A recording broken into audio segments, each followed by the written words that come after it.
দুঃখের বিষয়, আমরা অনেকেই সস্তায় জান্নাত খুঁজি। জান্নাত এত সস্তায় খুঁজে পাওয়া যাবে না। জান্নাতের পথ কুসুমাস্তীর্ণ নয়, জান্নাতের পথ হলো কণ্টকাকীর্ণ, অনেক বাধা, বিপত্তি, মুসিবত, পরীক্ষা দিয়ে জান্নাতের রাস্তায় উঠতে হবে। অনেক কথা আছে, আস্তে আস্তে করে আমি আলোচনার দিকে চলে যাচ্ছি। কষ্ট হচ্ছে না তো? শুরু করেছি সূরা নিসার একটা আয়াত থেকে। নিসা মানে হলো নারী জাতি, সূরার নাম হলো নারী, কিন্তু বসে আছি কারা এখানে? পুরুষ। তাহলে এখন কি করবেন বলেন? হ্যাঁ, কি কষ্ট পাচ্ছেন নাকি আপনারা? কি মেয়েদের পছন্দ হয় না আপনাদের? তো তাহলে তো ভালো। এখন পুরুষ নামে তো কোনো সূরা নাই। গোটা কোরআনের 114টা সূরার ভিতরে আপনি খুঁজে বের করেন নিসা মানে নারী জাতি সূরা আছে, পুরুষ জাতি রিজাল নামে কোন সূরা কোরআন শরীফে নাই। এখন বলবো কেমনে বলে?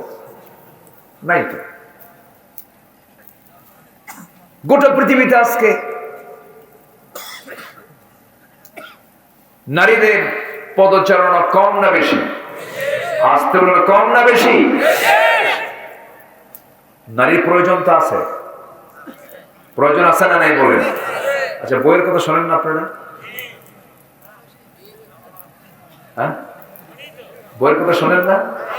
অনেক চুপচাপ আছেন, মানে মনে শোনেই না মনে হয় নাকি? বইয়ের কথা শোনেন না? শুনেছেন মুহাম্মদ সাল্লাল্লাহু আলাইহি ওয়াসাল্লাম, শুনবেন না কেন? শুনতে হবে, কিন্তু সেটা কি লিগ্যাল কথা না ইল্লিগ্যাল কথা? লিগ্যাল কথা শুনতে হবে। এক রাজা প্রজাদের মাঝে ঘোষণা করছে যে প্রজা বইয়ের কথা শোনে তাকে একটা করে ডিম দেওয়া হবে, আর যে প্রজা বইয়ের কথা কখনো শোনে নাই তাকে একটা করে ঘোড়া দেওয়া হবে। সারাদিন চলে গেল, বইয়ের কথা শোনে না এমন লোক খুঁজে পাওয়া যাচ্ছে না। এমন সময় বিকেল বেলা একটা বেচারি এসে বলতেছে, রাজা মশাই, জীবনে আমি বইয়ের কথা কোনোদিন শুনি নাই। তাই? রাজা বলতেছে, আস্তাবল থেকে একটা ঘোড়া তোরে দিয়ে দিলাম, যা নিয়ে যা। ঘোড়া একখান নিয়েছে, বাড়িতে পৌঁছে গেছে। বউ বলে, এই ঘোড়া পাইলা কোথায়? কে রাজা মশাই আমারে দিল। কেন দিয়েছে? আমি বইয়ের কথা শুনি না। তো বউ বলতেছে, তুমি ঘোড়া আনলা, এটা কোনো ঘোড়া হলো? ঘোড়াটা আনছো কালো ঘোড়া, কালো কোনো কালার হলো নাকি? যাও ঘোড়া পাল্টায় লাল ঘোড়া নিয়ে আসো। আচ্ছা ঠিক আছে। এবার চলে আসছে, এসে বলতেছে, রাজা মশাই ঘোড়া তো হলো না। ঘোড়া নিয়ে গেছে ঠিক, কিন্তু ঘোড়া তো কালো হয়েছে, লাল ঘোড়া হলো ভালো হয়। তোর এই পরামর্শ দিল কে? বউ আমার শেখায় দিল। রাজা বলে, ঘোড়া থুইয়া ডিম নিয়ে যা।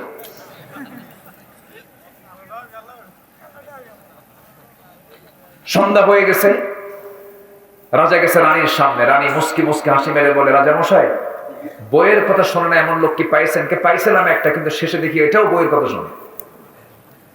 কথায় রাজা মশাই, যারা বইয়ের কথা শোনে তাদেরকে না ঠকায়া ওদেরকে মাত্র একটা করে ডিম দিবেন, এটা কেমন হয়? অন্তত 5 কেজি করে চাল দেন, কিছু কাজ হবে।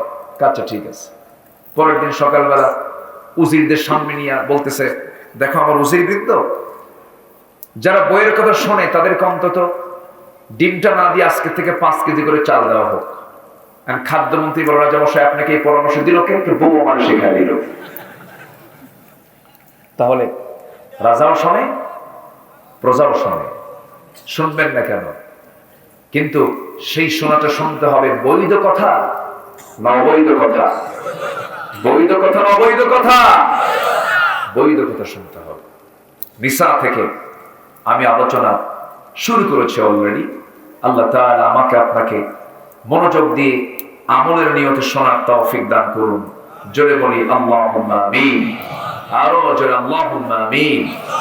আল্লাহ রাব্বুল আলামিন সুন্দর করে বলছেন, আমাদেরকে জানিয়ে দিচ্ছেন, ইন্নাল্লাহা ইয়া'মুরুকুম আন তু'আদ্দুল আমানাতি ইলা আহলিহা وَإِذَا حَكَمْتُمْ بَيْنَ النَّاسِ أَن تَحْكُمُوا بِالْعَدْلِ إِنَّ اللَّهَ نِعِمَّا يَعِظُكُمْ بِهِ إِنَّ اللَّهَ كَانَ سَمِيعًا بَصِيرًا জোরে বলুন আল্লাহু আকবার। আল্লাহ রাব্বুল আলামিন তোমাদেরকে অর্ডার দিয়েছেন,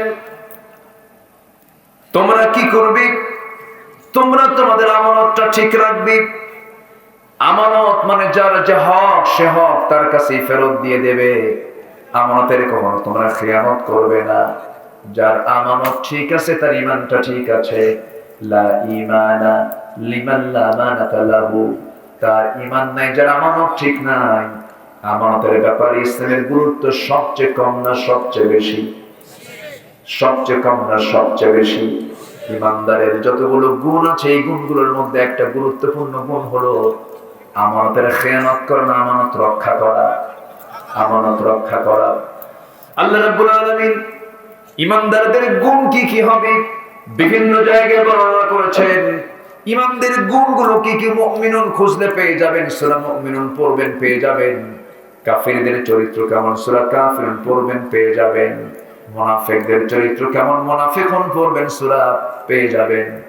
সূরা মুমিনুন আল্লাহ রাব্বুল আলামিন বলেন, قد أفلح المؤمنون الذين هم في صلاتهم خاشعون والذين هم عن اللغو معرضون والذين هم للزكاة فاعلون والذين هم لفروجهم حافظون إلا على أزواجهم أو ما ملكت أيمانهم فإنهم غير ملومين فمن ابتغى وراء ذلك فأولئك هم العادون والذين هم لأماناتهم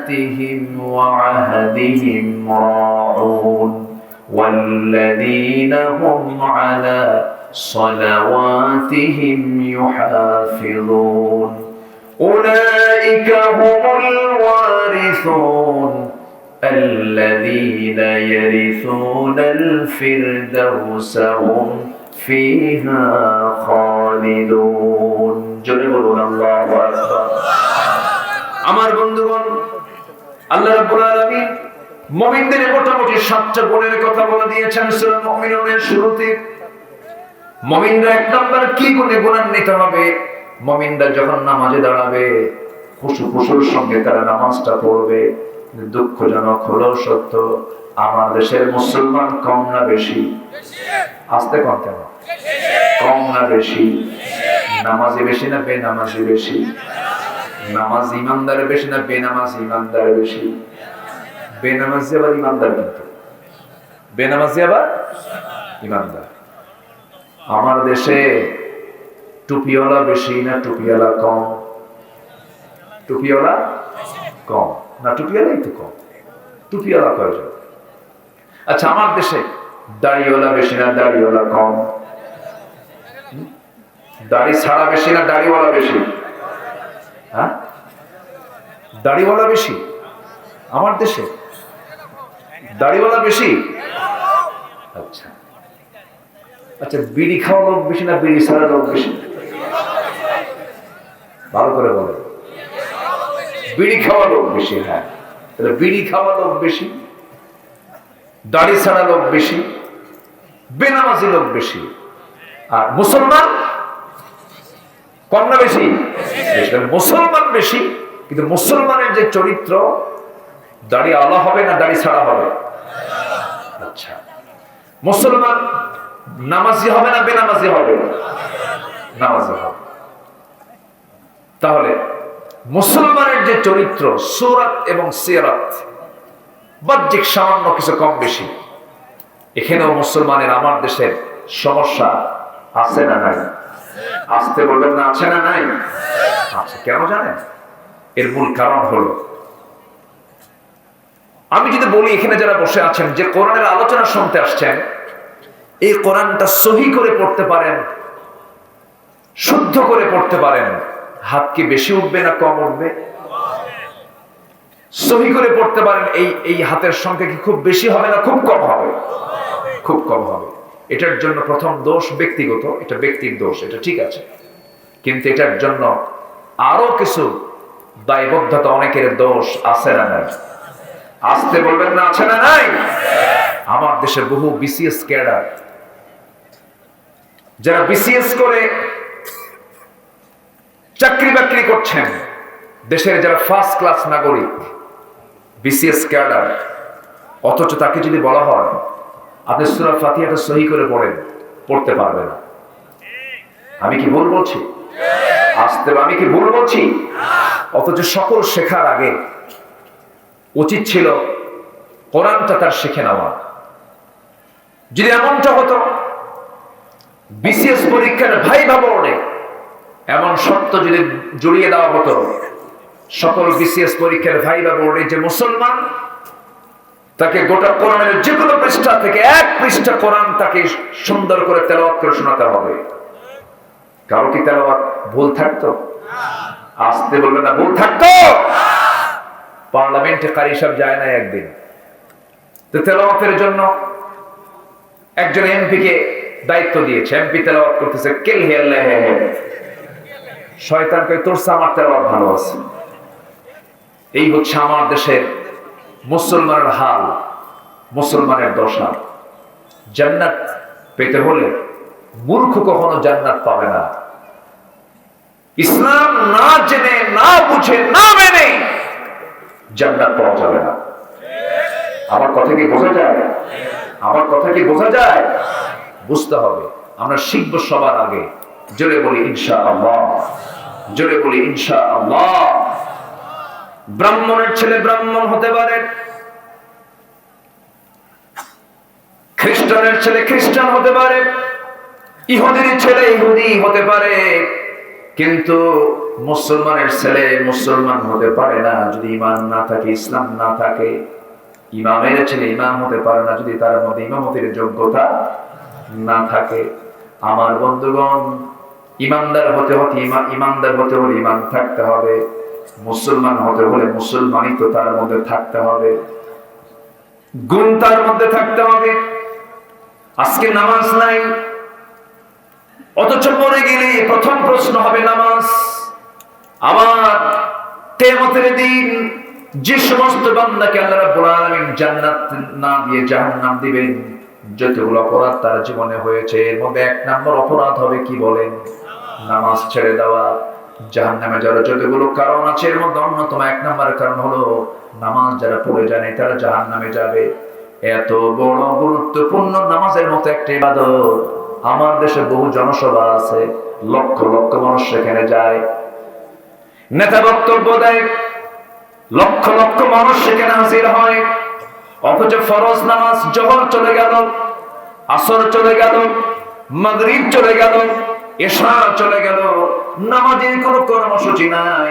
যেই নেতৃত্বে নামাজের গন্ধ পাওয়া যায় না, যে নেতার মধ্যে নামাজ নাই, যে নেতৃত্বে নামাজের কোনো কর্মসূচি নাই, সেই নেতৃত্বের মুখে আমরা জুতা মারি, থুতু মারি। রাজি আছেন কারা কারা? হাত উঁচু করে দেখান।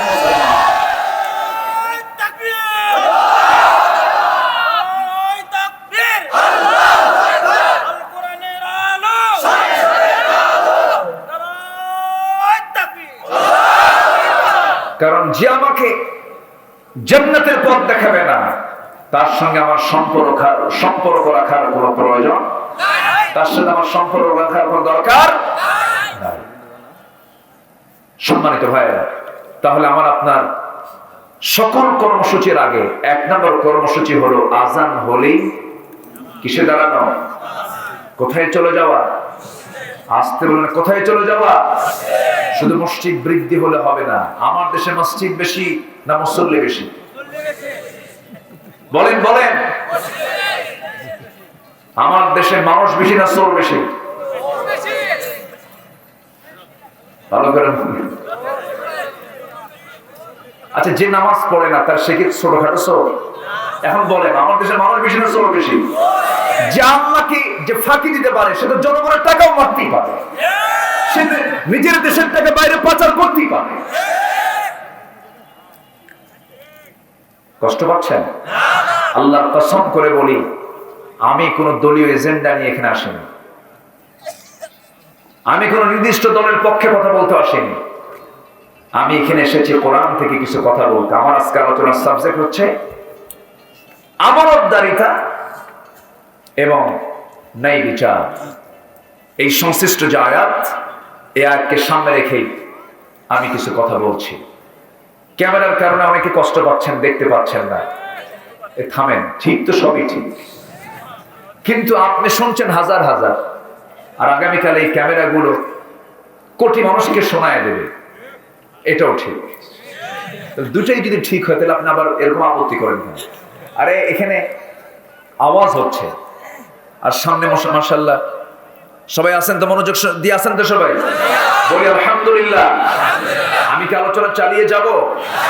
চালিয়ে যাব? জোরে বলি ইনশাআল্লাহ।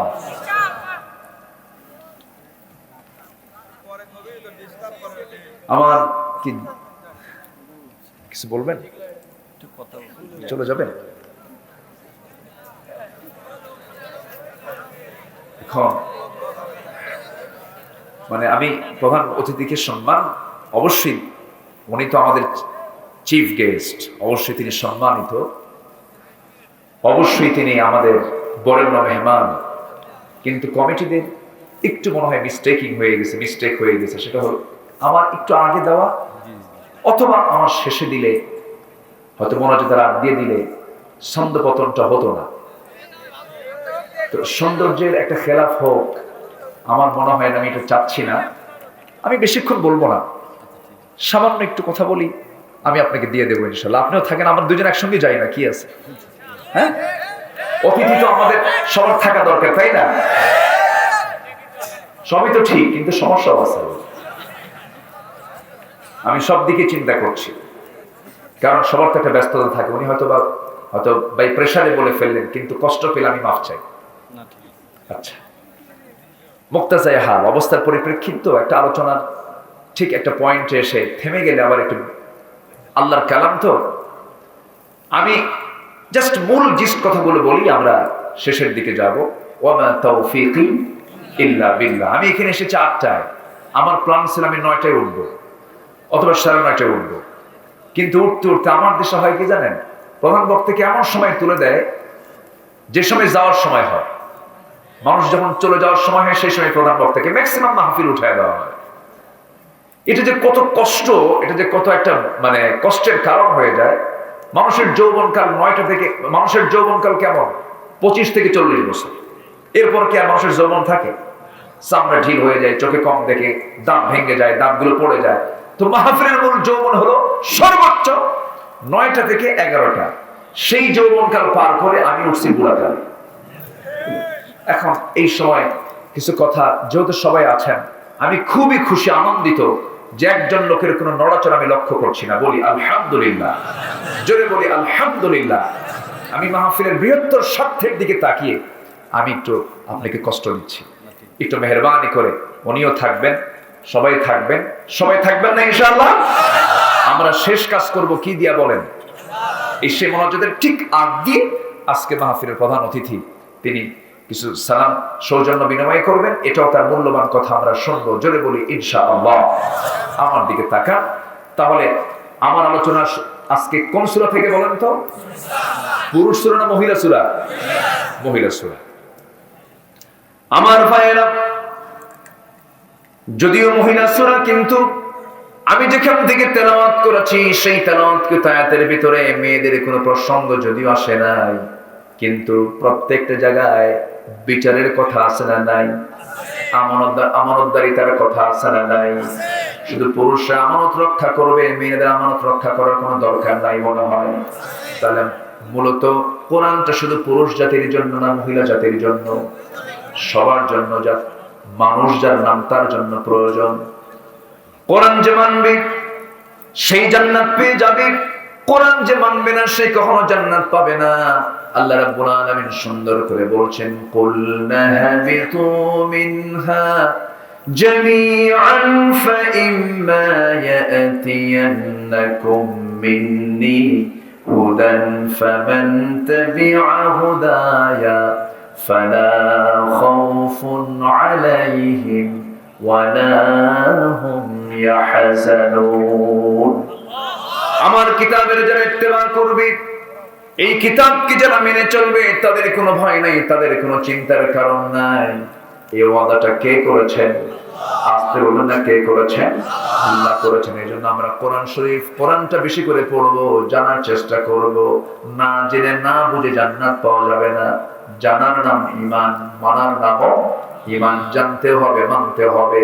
প্রথম হুকুম কিন্তু আল্লাহ রাব্বুল আলামিন নামাজের কথা বলেন নাই, প্রথম হুকুম কিন্তু রোজার কথা বলেন নাই। প্রথম হুকুমটা দিয়েছেন পড়ো। প্রথম হুকুমটা কি বলেন? পড়ো। আমরা আগে পড়া শিখব, কোরআনটা জানার চেষ্টা করব, কোরআনটা বোঝার চেষ্টা করব। কোন আলিমান আও মুতাআল্লিমান আও মুস্তামিআন আও মুহিব্বান ওয়ালা তাকুন খামসান ফাতাহলিক। নিজে আলেম হও অথবা আলেমের বাবা হও, অথবা তার অনুসারী হয়ে যাও, অথবা তার প্রিয়ভাজন হয়ে যাও। ওয়ালা তাকুন খামসান ফাতাহলিক, পঞ্চমটা হয়ে যেন ধ্বংস হয়ে যাবে। এই জন্য জ্ঞানী হতে বলছেন কে? আসতে বলেন না, কে? এই জন্য জ্ঞানী হব, কারণ জ্ঞান অর্জন করার মূল লক্ষ্য হলো আমাকে চিনতে হবে সবার আগে কাকে? আল্লাহকে চিনতে হবে। আমার ভাইয়েরা, আজকে যদি মুসলমানের ভিতরে যদি ইসলাম থাকতো, আজকে সমাজে সুদ চালু না যাকাত চালু? মনে হয় কুপি অঞ্চলে গাবতলীতে সুদ নাই। সুদ আছে? এলাকায় সুদ আছে? আচ্ছা আচ্ছা, আপনাকে রাগ করতেছেন নাকি? আপনারা কেউ উঠেন না? সুদের কথা শোনার পরে যদি কেউ ওঠেন তাহলে তো লক্ষণ খারাপ। এই কথা শোনার পরে যদি কেউ ওঠেন তাহলে ভাববো ওটাই সুদ খারাপ। বসেন, একটু বসেন। কত সময় চলে যায়। গত শীতের সময় মৌসুমে বিশ্বকাপ খেলা হলো আমার দেশে, দেখেন না? বিশ্বকাপ খেলার মৌসুম কিন্তু আমার দেশে। শ্রোতারা দেখতে লাগলো। রাত 2টার দিকে ঘুম থেকে উঠে উযু বানায়া সিজদা দিয়ে কয়, আল্লাহ আমার দল যেন জিতে। রাত 3টার দিকে যদি আপনি খেলা দেখতে যদি আপনি পারেন, কতবার রাত হয়েছে। এখানে বসে থেকে যদি আপনার মনের তৃপ্তি যদি না হয়, কোরআন শুনে যদি আপনার দিলের ভিতরে যদি একটা প্রভাব বিস্তার না করে, ভাবতে হবে আপনার পিছনে ওয়াসওয়াসা দেওয়ার জন্য কে বসে আছে? কে বসে আছে? বসো, কেউ নাড়াচাড়া করি, একটু আমরা শুনি। আল্লাহ তাআলা আমাকে আপনাকে অর্ডার দিয়েছেন, তোমরা আমানতটাকে ফুলফিল করো। যাকাত কি আমানত? অবশ্যই। সুদ কি আমানত? আসতে বলো। সুদ কি আমানত? যাকাত কি আমানত? যাকাত কার হক? এই আল্লাহর হক। বলেন, যাকাত কার হক? ঘুমটুম লাগছে নাকি আপনাদের? সোজা বলতে হবে কথা। যাকাত বান্দার হক। যাকাত কার হক? আর নামাজ কার হক? হ্যাঁ, এখন বলেন, নামাজটা কার হক? আল্লাহর হক। নামাজ পড়লে কার হক আদায় হয়? আর যাকাত দিলে কার হক আদায় হয়? বান্দার হক আদায় হয়। দেখেন আল্লাহ তাআলা কি সুন্দর ব্যালেন্স করেছেন। যেখানে নামাজ সেখানে যাকাত আছে না নেই? আকিমুস সালাহ ওয়া আতুজ যাকাত। কিন্তু আমার দেশে আবার ইসলামের ভিত্তি 5টা: কালেমা, নামাজ, এরপরে কি? রোজা। দেখেন, কালেমা, নামাজ, রোজা, হজ, যাকাত। যাকাত নিয়ে গেছে কয় নম্বরে? 5 নম্বরে। আচ্ছা, ইসলামের পিলার হলো 5টা, এর মধ্যে যাকাত হলো 3 নম্বরে, চলে গেছে 5 নম্বরে। যদি কোনো বিল্ডিং বানাতে নেয় কেউ, 10টা কলাম, ধরুন মাঝখানে 4টা, সাইডে সাইডে 3 6টা, এই 10টা কলামের ভিতরে সবচাইতে বেশি লোড পড়ে কোন কলামগুলোতে বলেন তো? মাঝখানে। সেখানে লোহার পরিমাণ, রডের পরিমাণ কম লাগে না বেশি লাগে? বেশি লাগে। তাহলে ইসলামের পিলার হলো 5টা। এর মধ্যে আগের 2টা কালেমা, নামাজ, কালেমা, সালাত। এরপরে হলো শেষে হচ্ছে হজ না রোজা, সম। হজ আর সম আর মাঝখানে হলো যাকাত। যাকাত হচ্ছে 3 number, third pillar of Islam. আর সেটাকে আমরা ঠেলে নিয়ে গেছি কয় নম্বরে? 5 নম্বরে। বিল্ডিং ঠিক থাকে? এই জন্য সুদ ঢুকছে। কি ঢুকছে? সুদ ঢুকে গেছে। আপনি হজ করেছেন, আপনি নামাজ পড়েছেন, আপনি যাকাত দেন না, আপনি সুদের কারবার করেন, আপনার কোন ইবাদত আল্লাহর দরবারে মঞ্জুর হবে না। ঠিক কি না? সুদখোর নামাজি আমার দেশে আছে না নাই? আসতে বলবেন না, আছে না নাই? বোনের সম্পত্তি মেরে খাওয়া ভাই, মনে হয় গাবতলি নেই। এত জোরে হাসলেন আপনি? আছে? আছে? আমার মায়েরা মনে হয় এই সময়টা খুব খুশি হয়েছে। আমার মায়েরা, মা মনে মনে চিন্তা করতেছিল, হুজুর আসল লাইনটা আপনি পেয়ে গেছেন, সূরা নিসা থেকে আলোচনা করছেন, ভালো কথা। অনেক ভাই এখানে বসে আছে, ভাইগুলো শুনেছে, ভাইগুলো মুখে দাঁড়িয়ে রাখছে, কিন্তু বোনদের সম্পত্তি বুঝে দেন একটু ভালো করে কম। তাদের কমন পড়ে গেছে, ঠিক তো ঠিকই, কিন্তু বোনের সম্পত্তি বুঝে দেয় না।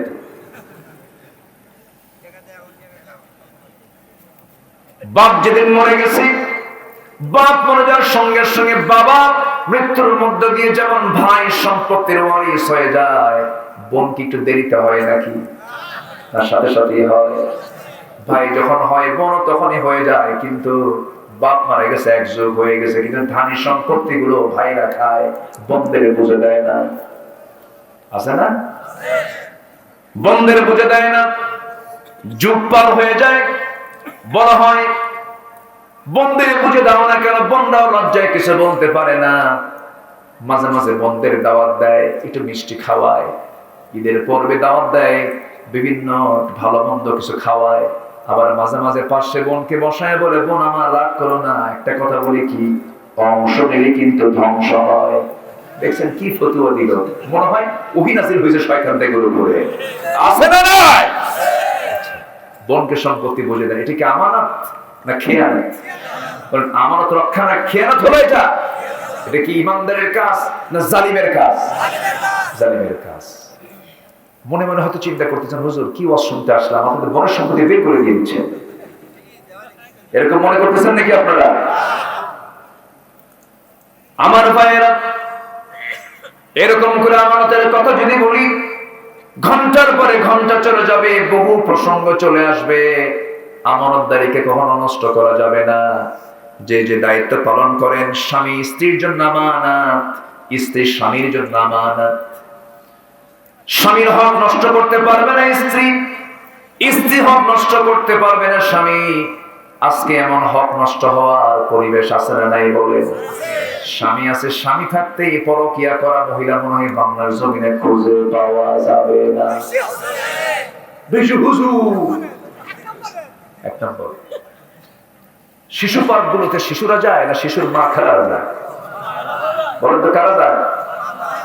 সেখানে কি শিশু পাওয়া যায় না মা খেলা পাওয়া যায়? আজকে মহব্বত ভালোবাসা ঘরের ভিতরে আর নাই। সব মহব্বত আর ভালোবাসা গেছে কি বলেন? বটতলা, গাছতলা, আর এই পার্কে গাছের সিপাই সিপাই মোড়ে মোড়ে। আমি কি ভুল বলছি? এগুলোর নাম সংস্কৃতি নয়। এই নোংরামি ওয়াজ করে বন্ধ হবে না। ভার্সিটির ক্যাম্পাস গুলো হয়ে গেছে নোংরা প্রেমের আড্ডাখানা। এগুলো ওয়াজ দিয়ে কখনো বন্ধ হবে না। এগুলো দেড় হাতের লাঠির শাসন দিয়ে বন্ধ করতে হবে মুসলমান। আজকে কি চলছে? আজ অবলীলায় এই সমস্ত অপকর্মগুলো আমাদের চোখের সামনে দিয়ে প্রকাশ্যে সব করছে। ছাত্র ছাত্রী নোংরামি করে, শিক্ষক পাশে দিয়ে বলে, যাওয়ার সময় বলে ভালো করে প্রেম করো, আমরা করে আসছি। আমি কি ভুল বলতেছি? যুবক, এগুলো করো না। এই নোংরামিতে পা দিও না, কোনো লাভ নাই। দেখবেন না, দেখেন না কিছু কিছু যুবক গার্লস স্কুলের সামনে যাই টিমের মতো বসে থাকে। আছে না কিছু? আছে না? মনে হয় বাপও নাই মাও নাই, বসে আছে। যখন বের হয় আস্তে করে পিছে পিছে যায় আর বলে, একটাবার তাকাও আমার দিকে। আমি 3টা রাত আমি ঘুমাই না, আমার চোখটা কত গর্তের মধ্যে গেছে, একটু তাকাও না। এই আছে না নয়? এগুলো কি আমানত না খেয়ানত? কিছু আস্তে আস্তে করে দেখছেন কিছু বলেন। এই আমানত না খেয়ানত, এটা আমানতের উল্টা খেয়ানত করা হয়ে যাচ্ছে। তোমার যৌবন তুমি নষ্ট করতে পারবা না, তোমার চোখ দিয়ে তুমি খারাপ কিছু দেখতে পারবা না, চোখের খেয়ানত হয়ে যাবে। খারাপ কিছু শুনতে পারবে না, কানের খেয়ানত হয়ে যাবে। খারাপ কিছু চিন্তা করবে না, তোমার বড় গুনাহ হয়ে যাবে। যুবক, তুমি মোবাইলটা পাইছো, ডিভাইসটা নিছো, ভালো কথা, কিন্তু ডিভাইসটা তোমার জন্য বড় ক্ষতিকর। তোমার জন্য যতটুকু কল্যাণ তার চাইতে ক্ষতির পরিমাণ কম না বেশি? আজকে ক্লাস 6-7 এর বইগুলোতে মেয়েদের উঠতি বয়সে কি কি বড় হয়, কি কি হয়, তার যৌবনটা কেমন করে আসে, এগুলো শিখায়। এগুলো কি শিখান লাগে না? এমনি জানা হয়ে যায়, এমনি জানা হয়ে যায়। একটা মেয়ের বয়স সন্ধিকালে সে কিভাবে বড় হয়, তার যৌবন কেমন করে আসে, এগুলো আল্লাহ পাক ন্যাচারাল শিখায়া দিয়েছেন। বিয়ে করার পর স্বামী স্ত্রী কি করতে হয়, এটাকে অভিজ্ঞতা দরকার আছে নাকি? এটা কে শিখায়া দিয়েছেন? এই ন্যাচারাল কে দিয়েছেন বলে? আল্লাহ দিয়েছেন। কিন্তু দুঃখ লাগে এই সমস্ত নোংরামি গুলো শেখানো হয়। আবার পরের অধ্যায় লেখা আছে, এসো বন্ধু হই। এসো কি হই? বন্ধু হই। সবগুলোকে আজকে গরু ছাগলের মতো নোংরার পথের দিকে নিয়ে যাচ্ছে আজকে। কিন্তু যুবক, তুমি যে নোংরার দিকে তাকাচ্ছ, খারাপ কিছু দেখতেছ, তুমি যদি তোমার এই চক্ষু দিয়ে যদি পর্নোগ্রাফির দিকে তাকাও, নীল ছবির দিকে তাকাও, তোমার ব্রেনের ফ্রন্টাল সেলগুলো নষ্ট হয়ে যাবে। তুমি মস্তিষ্ক বিকৃতি হতে পারো, পাগল হয়ে যেতে পারো, স্বাভাবিক জীবনে ফিরে আসতে পারবে না, তোমার যৌবন শক্তি নষ্ট হয়ে যাবে। মাস্টারবেশন করবে, হস্তমৈথুন করবে, 25 কোটি শুক্রাণু তোমার মধ্যে থাকবে না, সন্তানের পিতা হওয়ার যোগ্যতা হারিয়ে ফেলবে, দুনিয়াতে সুখ পাবে না। এই জন্য প্রকৃত সুখ যদি পেতে চাও, হুকুম মেনে চলতে হবে কার? আমানতের খেয়ানত করা যাবে। তোমার যৌবন তোমাকে ব্যয় করতে হবে বৈধ পন্থায়, অবৈধ পন্থায়। বৈধ পন্থায় যদি প্রয়োজন হয়ে যায় বিয়ে করার, বিয়েটা করে ফেলবে। বলবে, বাবা আব্বা বিয়েটা আমাকে দিয়ে দাও, আমি নামাজ পড়ি, আমি গুনার দিকে যাব না, আমি জেনার দিকে যাব না। কিন্তু দুঃখজনক হলো সত্য, আজকের সমাজে বিয়ে কঠিন না জেনা কঠিন? এই কি কঠিন? বিয়েটা হলো আমানত, আর জেনাটা হলো খেয়ানত, অপরাধ। জেনা করতে যাবেন, চরিত্র নষ্ট হয়ে গেল, চরম ক্ষতিগ্রস্ত আপনি হয়ে গেলেন, গুনাহগার হয়ে গেলেন, আমানতদারি তার একজনের নষ্ট করে ফেললেন, বড় সামাজিক অপরাধ আপনি করে ফেললেন, জাহান্নামের কাজ আপনি করে ফেললেন। এই জন্য সমাজে সহজ হওয়া দরকার বিয়া না জেনা? কোনটা সহজ হওয়া দরকার?